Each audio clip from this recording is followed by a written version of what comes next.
तो नमस्कार दोस्तों, स्वागत है आप सभी का आपके अपने YouTube channel AK for study में। तो फ्रेंड्स, मैं आप सभी के लिए क्लास 10 का साइंस चैप्टर 2 अम्ल, क्षार एवं लवण, एसिड बेस एंड सॉल्ट का मोस्ट VBI ऑब्जेक्टिव क्वेश्चन लेकर आए। दोस्तों, इससे पहले हम लोग चैप्टर 1 का मोस्ट VBI ऑब्जेक्टिव क्वेश्चन देख चुके हैं क्लास 10 साइंस का। अगर आप उस वीडियो को अभी तक नहीं देखे या फिर उस पीडीएफ को डाउनलोड नहीं किए तो हमारे Telegram channel AK for study 1 पर मिल जाएगा। तो दोस्तों, बताना चाहूँगा आज का जो हमारा ये चैप्टर है, इस चैप्टर का आप लोगों के लिए मैं मोस्ट VBI 126 क्वेश्चन जो कि सिलेक्ट किए हैं। और ये मेरा वादा है दोस्तों, अगर पूरा का पूरा क्वेश्चन एक बार अच्छी तरह से देख लेते हैं तो इस चैप्टर से एक भी क्वेश्चन आपका मिस्टेक नहीं होगा, या यूं कहे तो आपका एक भी क्वेश्चन नहीं छूटेगा। ये मेरा गारंटी है, क्योंकि एग्जामिनर जैसा सोच सकता है, जितना उसका क्वेश्चन बनाने का सोच रहता है, इस चैप्टर से जितना सारा ऑब्जेक्टिव बन सकता था सारा बना दिया। और आप लोगों के लिए ये जो PDF तैयार की है, और ये PDF आप लोगों को मिलेगा कहाँ, तो हमारे Telegram channel AK for study 1 पर मिलेगा। जैसे ये वीडियो मैं अपलोड करूंगा एक दिन बाद या शाम तक आप लोगों को प्रोवाइड कर दूंगा। बट दोस्तों, एक चीज़ ध्यान रखना, इस PDF में आप सभी को पासवर्ड लगेगा। तो वो पासवर्ड क्या है, इस वीडियो को देखने के बाद ही मिलेगा, क्योंकि इस वीडियो में हम कहीं पर भी आप लोगों को पासवर्ड बता दूंगा। अब बिल्कुल फ्री ऑफ कॉस्ट रहेगा, और ये सभी बोर्ड के लिए इंपॉर्टेंट रहेगा। खास करके जैसे कि जेक बोर्ड हो गया आप लोगों का, जो NCERT पैटर्न को फॉलो करता है, यूपी बोर्ड हो गया, या फिर यूं कहें दोस्तों बिहार बोर्ड आप सभी का हो गया, या MP बोर्ड, सभी स्टेट बोर्ड एग्जाम की तैयारी जो भी कर रहे हैं क्लास 10 के छात्र छात्राओं, सभी के लिए मोस्ट VBI ऑब्जेक्टिव क्वेश्चन होने वाला है। तो इसी तरह से सभी सब्जेक्टों का मैं प्रोवाइड कर दूंगा। दोस्तों, आप लोगों के लिए इतना वैल्यूएबल कंटेंट प्रोवाइड करते बनाते हैं, आप लोगों के लिए मैं सारा का सारा क्वेश्चन खुद से राइट किए है, खुद से सारा कुछ लिखे है। तो आप लोगों से भी मेरा यही उम्मीद रहेगा। प्लीज़ चैनल को सब्सक्राइब कीजिएगा, अपने फ्रेंड को भी शेयर जरूर कीजिएगा वीडियो को। वीडियो को पसंद आए तो वीडियो को लाइक जरूर कर दीजिएगा। तो चलिए आज की इस वीडियो को शुरू करते हैं। तो देखिए, अम्ल, क्षार एवं लवण। तो इसका पहला क्वेश्चन है दोस्तों, अम्ल और भस्म आपस में अभिक्रिया कर बनाते हैं। तो दोस्तों, आपके पास 4 ऑप्शन है, क्षार, लवण, प्रबल क्षार या प्रबल अम्ल। तो देखिए, अम्ल यानी कि एसिड। तो देखिए, एसिड, एक एसिड ले लेते हैं हम लोग दोस्तों, HCl, मान के चलो हाइड्रोक्लोरिक अम्ल, ये एक एसिड है। और एक भस्म ले लेते हैं NaOH, यानी कि सोडियम हाइड्रोक्साइड। जब ये दोनों रिएक्शन करेगा तो क्या बनाएगा दोस्तों, तो NaCl यानी कि लवण, इसको लवण बोलते हैं हम लोग, साधारण लवण। और क्या बनाएगा, H2O। यानी कि यहाँ पर ऑप्शन क्या है, अम्ल और भस्म आपस में अभिक्रिया करेगा, क्या बनेगा। तो देखिए, लवण का ऑप्शन है, तो NaCl, तो यहाँ पर ऑप्शन बी बिल्कुल करेक्ट होगा, लवण। तो इस प्रकार से आपको याद करना है। और ये सारे के सारे ऑब्जेक्टिव क्वेश्चन जो कि मोस्ट VBI इंपॉर्टेंट क्वेश्चन है दोस्तों। यहाँ पर नेक्स्ट क्वेश्चन देख सकते हैं, इनमें से कौन क्षारीय पदार्थ है। देखिए, चीनी, दूध, चूना या दही। तो बताइए इनमें से कौन सा क्षारीय पदार्थ है। तो दोस्तों, यहाँ पर क्षारीय पदार्थ दोस्तों आपको बताना है, चीनी है, दूध है, चूना है या दही है। तो इसका जो राइट आंसर क्या होगा दोस्तों, इसका राइट आंसर आपका ऑप्शन सी, यानी कि चूना। तो चूना जो दोस्तों ये एक क्षारीय पदार्थ है, तो याद कर लीजिएगा। नेक्स्ट सवाल, यहाँ पर क्वेश्चन नंबर 3 देख सकते हैं। जो क्वेश्चन एक्सप्लेनेशन की जरूरत पड़ेगा मैं जरूर एक्सप्लेनेशन करूंगा, इसलिए वीडियो को विस्तार से देखना है। वैसे लवण जो भस्म के अपूर्ण उदासीनीकरण से बनते हैं वे है, यानी कि अपूर्ण उदासीनीकरण। देखिए, भस्मीय लवण, सामान्य लवण, अम्लीय लवण, या इनमें से कोई नहीं। तो दोस्तों, जो अपूर्ण तरीके से बनता है उसे कहते हैं भस्मीय लवण। जी हाँ दोस्तों, जो भस्म के क्षारक के साथ जो अभिक्रिया करता है भस्म के साथ, भस्म या क्षारक एक ही चीज है। चलिए नेक्स्ट क्वेश्चन, वे सभी पदार्थ भस्म कहे जाते हैं जो जल में घुलकर किस प्रकार के आयन देते हैं। देखिए, यानी कि वे सभी पदार्थ भस्म कहे जाते हैं जो जल में घुलकर क्या, यानी कि सीधे शब्दों में क्वेश्चन कह रहा है दोस्तों कि क्षारक जो है, यानी कि जैसे कि सोडियम हाइड्रोक्साइड, ये अगर जल में घुलेगा तो कौन सा आयन देगा। तो दोस्तों, ये कौन सा आयन निकालेगा, तो दोस्तों इसमें OH माइनस आयन जो कि निकलेगा, यानी कि हाइड्रोक्सिल आयन इसको कहा जाता है, OH माइनस। तो याद रखिएगा। भस्म के स्वाद होते हैं। तो देखिए, भस्म के स्वाद, यानी कि इसका सबसे पहले बात किया जाए कि क्षार दोस्तों होता है, क्षारक, उसका जो स्वाद कैसा होता है। तो इसका स्वाद दोस्तों आपको बताना है। तो इसका स्वाद क्या होता है, कड़वा होता है। और ये दोस्तों आप सभी को याद रखना है कि ये लाल लिटमस पत्र को नीला कर देता है। ये भी आप सभी के लिए इंपॉर्टेंट रहेगा। तो इसका स्वाद कैसा होगा, कड़वा होगा। ऑप्शन बी यहाँ पर राइट हो जाएगा।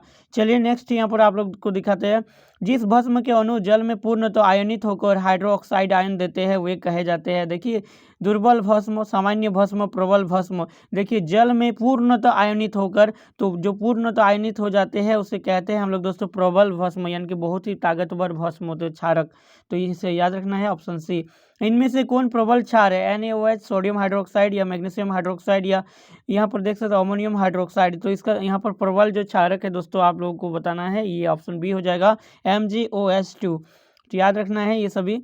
नेक्स्ट क्वेश्चन यहाँ पर देख सकते हैं, लवण बनाने में कौन सा मूलक सहायक है? भस्म मूलक, अम्लीय मूलक, ए और बी दोनों। तो देखिए लवण बनने के लिए दोनों का रहना जरूरी है, क्योंकि आप लोग को एग्जांपल के लिए हम पहले ही बता दिए NaOH प्लस इसमें HCl, यानी कि भस्म और अम्ल दोनों अगर रहेगा, यानी कि क्षारक और अम्ल दोनों रहेगा तभी लवण निर्मित हो सकता है। तो ए और बी दोनों यहाँ पर होगा आंसर। नेक्स्ट क्वेश्चन, वे वैसे लवण जो अम्ल और भस्म के पूर्ण उदासीनीकरण से बनते हैं क्या कहे जाते हैं? तो दोस्तों पूर्ण उदासीनीकरण से बनते हैं सामान्य लवण, अम्लीय लवण, भस्मीय लवण या इनमें से कोई नहीं। तो इसका राइट आंसर क्या होगा दोस्तों? सामान्य लवण, क्योंकि ये सामान्य लवण इसलिए अम्ल और भस्म दोनों से मिलकर बनता है, इसलिए सामान्य लवण। ना तो ये अम्लीय लवण होगा और ना ही भस्मीय लवण, बल्कि क्या होगा? ये सामान्य लवण यानी कि साधारण नमक। आप लोग को पहले ही जानते हैं NaCl। वैसे लवण जो अम्ल के अपूर्ण उदासीनीकरण से बनता है, देखिए अम्ल के ऊपर अपूर्ण उदासीनीकरण, यानी कि अम्ल इसमें क्या होगा? उदासीनीकरण नहीं होगा, यानी कि तो उस लवण को क्या कहेंगे? अम्लीय लवण। तो याद कर लीजिएगा दोस्तों, काफी इंपॉर्टेंट सवाल है।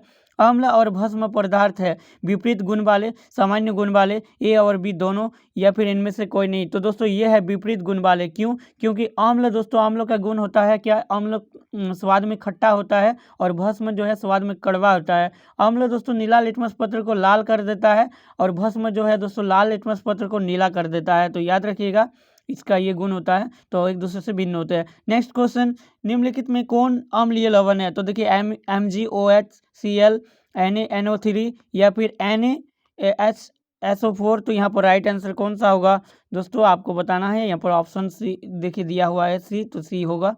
नेक्स्ट क्वेश्चन, निम्नलिखित में कौन भस्मीय लवण है? तो ये देखिए भस्मीय लवण पूछा है, जिसमें भस्म का गुण होता है। तो इसका राइट आंसर हो जाएगा ऑप्शन ए। इस टाइप के लवण को, इस टाइप के कुछ क्वेश्चन कुछ ही है जो कि याद करना पड़ेगा आप सभी को। निम्नलिखित में कौन सामान्य लवण है? तो देखिए यहाँ पर सामान्य लवण पूछा गया है दोस्तों, तो आपका सामान्य लवण हो जाएगा सोडियम सल्फेट Na2SO4। तो इसे याद कर लीजिएगा, काफी इंपॉर्टेंट है। कौन सा पदार्थ लाल लिटमस को नीला कर देता है? देखिए लाल को नीला करता है, कौन करता है दोस्तों? ये किसका गुण होता है लाल को नीला करने में? तो दोस्तों ये है आपका क्षारक का गुण है। क्षारक यानी कि भस्म, अम्ल, क्षार, लवण। तो इसका आंसर क्या होगा? क्षार। ऑप्शन बी इज करेक्ट हो जाएगा। तो याद रखिएगा, काफी इंपॉर्टेंट सवाल है, ये सब आपके एग्जाम में जरूर पूछे जाएंगे और बार बार पूछा भी जाता है। नेक्स्ट सवाल, निम्न में कौन सी धातु अम्ल और क्षार दोनों से अभिक्रिया करती है? तो देखिए कौन सी ऐसा धातु है जो अम्ल और क्षार दोनों से अभिक्रिया करता है? आपको बताना Cu कपर होगा, Ag, Fe, Zn। तो यहाँ पर Zn दोस्तों, Zn अम्ल और क्षार दोनों के साथ अभिक्रिया करता है, इसीलिए ये दोस्तों दोनों के लिए प्रकृति है। निम्न में कौन भस्म नहीं है? यहाँ पर भस्म नहीं है पूछा, CaO कैल्शियम ऑक्साइड या NaOH sodium hydroxide, NaCl, Na2। देखिए सभी के सभी ये सभी भस्म है, बट ये जो है ये लवण है NaCl। तो यहाँ पर ऑप्शन सी करेक्ट हो जाएगा, याद रखिएगा। काफी इंपॉर्टेंट सवाल है दोस्तों सभी के सब। निम्नलिखित में से पीएच का कौन सा क्षारक विलयन का मान देता है? देखिए पीएच मान क्षारक विलयन का, तो यहाँ पर देखिए 2, 7, 6, 13। तो यहाँ पर देखिए ये दोस्तों 7, याद रखिएगा पीएच वैल्यू अगर किसी भी विलयन का 7 से कम रहेगा तो वो अम्लीय होगा। क्या होगा? अम्लीय, एसिड फॉर्म होगा। अगर 7 से ज़्यादा होगा तो क्षार की होगा। क्या होगा? क्षारक, क्षार की गुण, इनके क्षार की विलयन कहलाएगा। और दोस्तों किसी का 7 हुआ तो उदासीनीकरण, ना तो क्षार ना तो अम्ल। तो यहाँ पर क्या बताया गया कि पीएच मान क्षारक का, तो देखिए क्षारक का इनके 7 से ज़्यादा, तो 7 से ज़्यादा कौन सा एक ही ऑप्शन है, ऑप्शन डी। तो ऑप्शन डी यहाँ पर बिल्कुल राइट होगा, ऑप्शन डी इज करेक्ट। निम्न यहाँ पर देखिए निम्न में कौन प्रबल भस्म है? प्रबल भस्म पूछा है दोस्तों, यहाँ पर काफ़ी इंपॉर्टेंट सवाल है। तो आपको बताना है NH4OH या KOH या FeOH2। तो बताना है इसका राइट आंसर दोस्तों क्या है आपका। यहाँ पर देख सकते हैं KOH यानी कि पोटेशियम ऑक्साइड, पोटेशियम हाइड्रोक्साइड। चलिए नेक्स्ट क्वेश्चन, जल में घुलनशील भस्म क्या कहलाते हैं? जल में घुलनशील भस्म को क्या कहते हैं दोस्तों? क्षार कहते हैं, क्षारक कहते हैं या क्षरण कहते हैं या संक्षारण करते हैं? तो इसको क्षार कहा जाता है। जो जल में घुलनशील भस्म होते हैं उसे क्या कहते हैं? क्षार कहते हैं। नेक्स्ट सवाल, वे पदार्थ जिनके स्वाद खट्टे होते हैं और जो नीले लिटमस घोल को लाल बनाता है कहा जाता है। काफ़ी इंपॉर्टेंट सवाल, इसका आंसर आप लोग को देना होगा। तो दोस्तों जिनका स्वाद खट्टे होता है, जो नीले लिटमस पत्र को लाल में कन्वर्ट करता है, क्या कहलाता है? बहुत ही आसान सवाल, अम्ल कहलाता है, एसिड। ऑप्शन सी यहाँ पर करेक्ट हो जाएगा। चलिए नेक्स्ट सवाल, क्या सभी क्षारक क्षार हो सकते हैं? तो बताइए कि कौन सा क्षारक क्षार होगा। तो दोस्तों जल में अघुलनशील क्षारक, जल में घुलनशील क्षारक या अम्ल में घुलनशील क्षारक। तो दोस्तों इसका राइट आंसर क्या होगा? जल में घुलनशील क्षारक को ही क्षार कहते हैं। ऑप्शन बी इज करेक्ट हो जाएगा। तो यहाँ पर याद रखिएगा सोडियम जिंकेट का रासायनिक सूत्र क्या है। तो दोस्तों सोडियम जिंकेट का रासायनिक सूत्र क्या है, तो दोस्तों इसे आप लोग याद रखिएगा, ये आपका आंसर हो जाएगा ऑप्शन डी एन ये इस प्रकार से है Na2ZnO2 इस प्रकार से है दोस्तों, इसे याद रखिएगा सोडियम जिंक ऑक्साइड।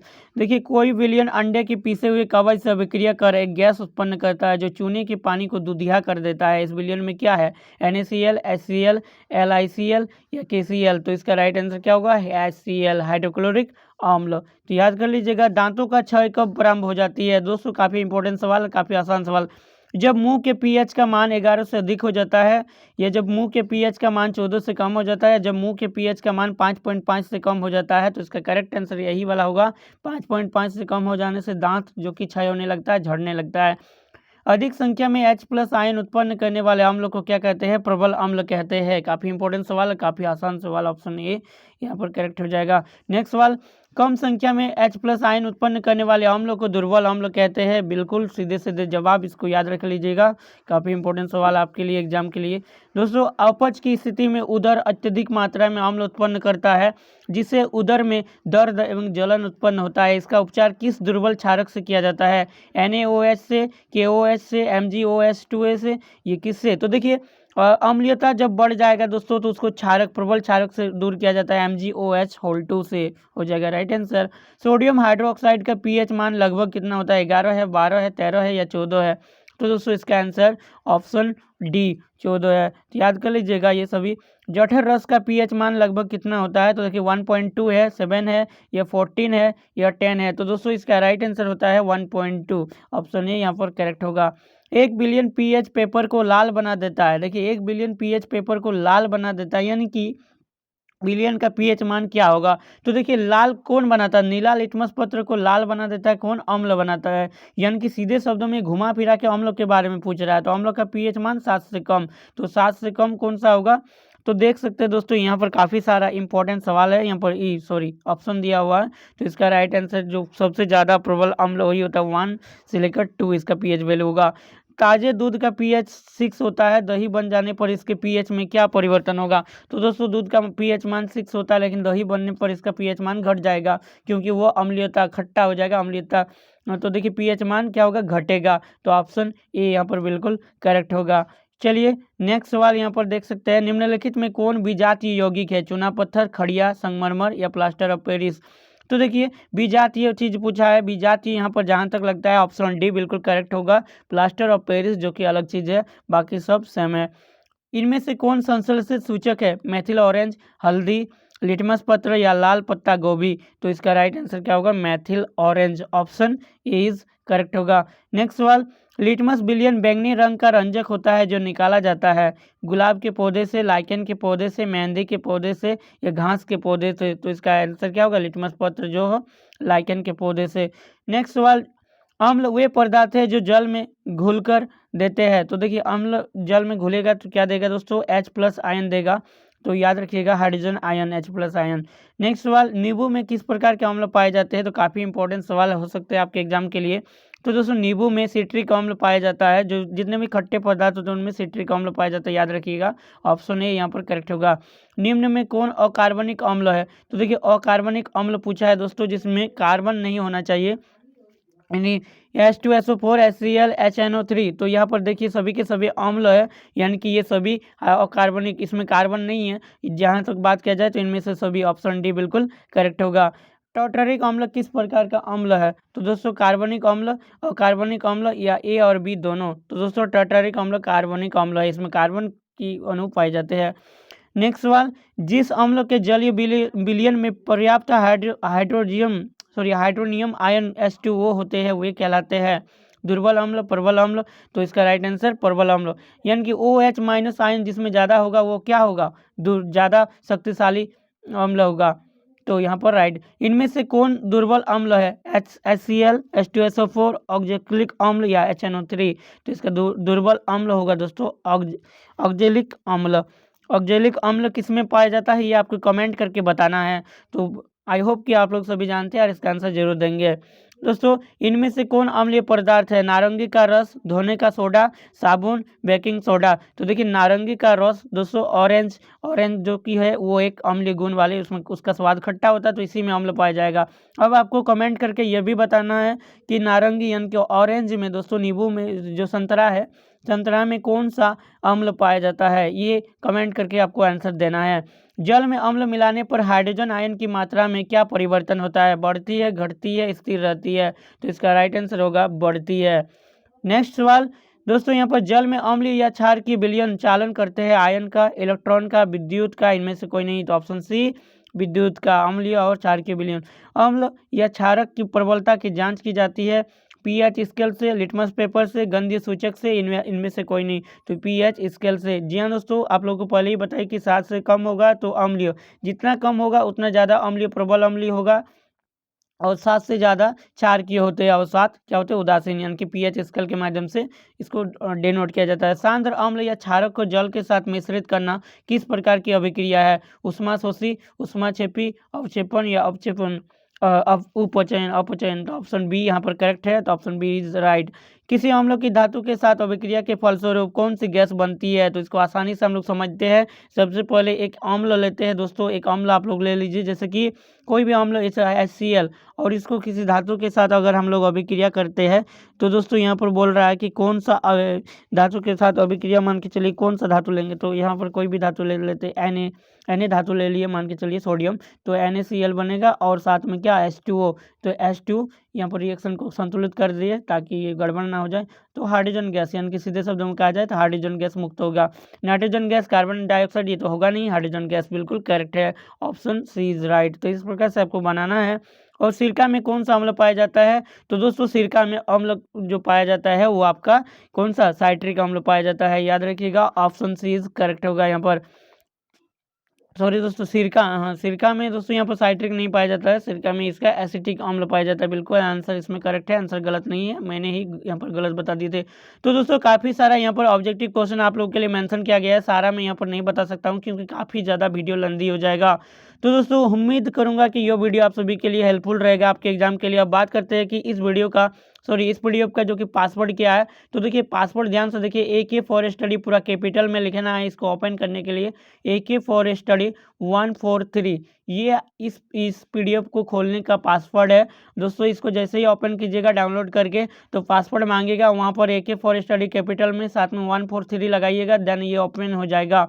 तो दोस्तों इस वीडियो को ज़्यादा से ज़्यादा अपने फ्रेंड के साथ शेयर कर दीजिए, और इस वीडियो को एक लाइक कर दीजिए अगर अभी तक लाइक नहीं किए, और हमारे चैनल को जरूर से जरूर सब्सक्राइब कर लीजिए।